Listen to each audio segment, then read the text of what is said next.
This is Hidden Killers Week in Review. A look back at the most prolific stories of the week.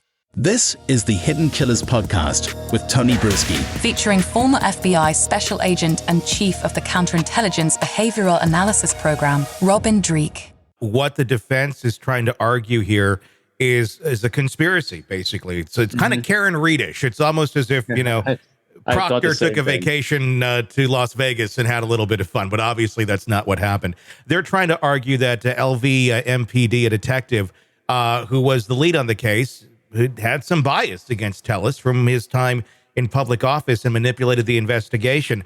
But here's the thing. On the video, we haven't talked about this yet. I don't have the video for us to look at, but what you have here is various surveillance cameras, Ring doorbell cameras, capturing a man. We can't really see the face clearly, but he's wearing a giant gardening hat, if you will. And also like a blaze orange suit, which I find to be kind of interesting if you're trying to be discreet and you're wearing like one of the most like obnoxious colors there are. The sneakers you can see. There's a very descriptive bag that he's wearing. And it just so happens that all of these items were then found in Tellis's garage. But they were cut up into little pieces, which, again, that to me doesn't make a lot of sense. It's not like a credit card where let's get rid of this and chop the number up. What do you make of that? They're going to try and argue that this was all planted by the Las Vegas PD. But, I mean, come on. There's a guy in the video like this. There's a specific gate to his walk. There's a lot of things they're going to look into. Yeah, and they're also going to be able to find DNA on all that stuff as well. Yes. So it'll be touch DNA at the very least. That'll be on that stuff. They'll be able to tie to him.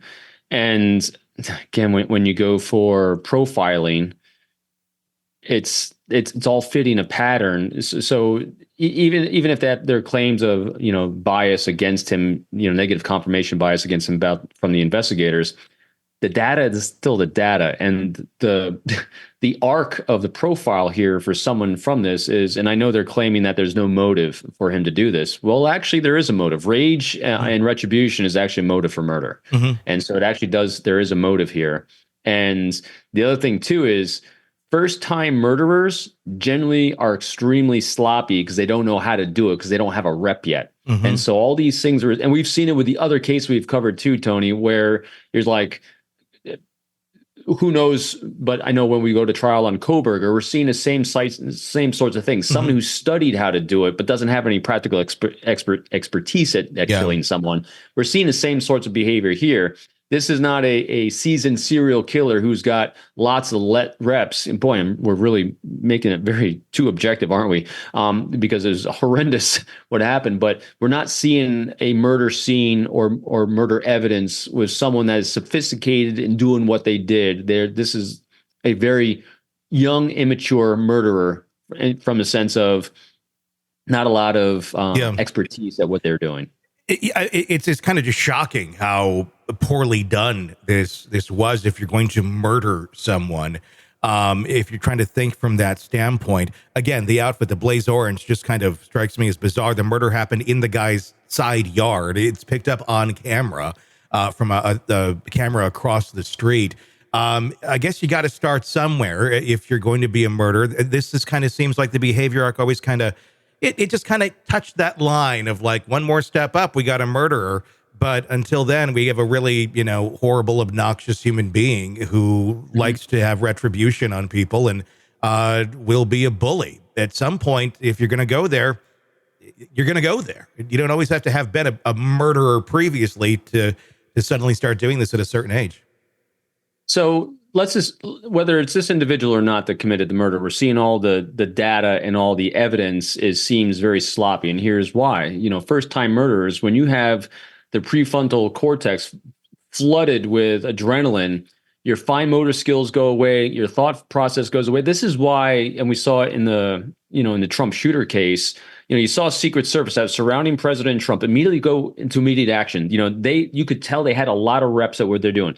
The local officers that went onto the roof and that went to the cars to get the guns, they actually had reps at what they were doing. There was no leadership above them because the leadership didn't have reps. They didn't have experience in handling this, but the granular level, they had the reps. When it came to the female Secret Service agent, as I had a friend of mine from Secret Service point this out, you saw her on the video have a hard time putting her gun back in the holster. That's because she had no reps of training that put gun back in holster after my prefrontal lobes fully flooded because I just, threw my body through training on here. So in other words, training kicked in with covering President Trump.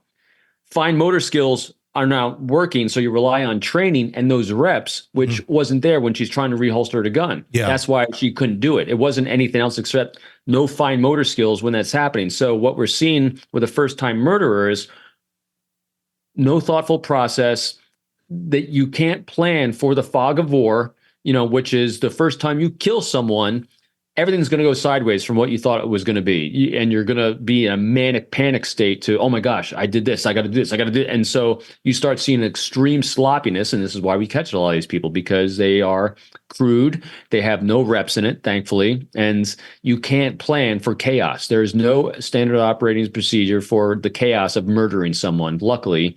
And so this is where people like this get undone. You think it's somebody that just, because the sloppiness of it, obviously, like you just said, if you're going to go do it, it's likely going to be sloppy your first time out, even if you did plan for it a bit.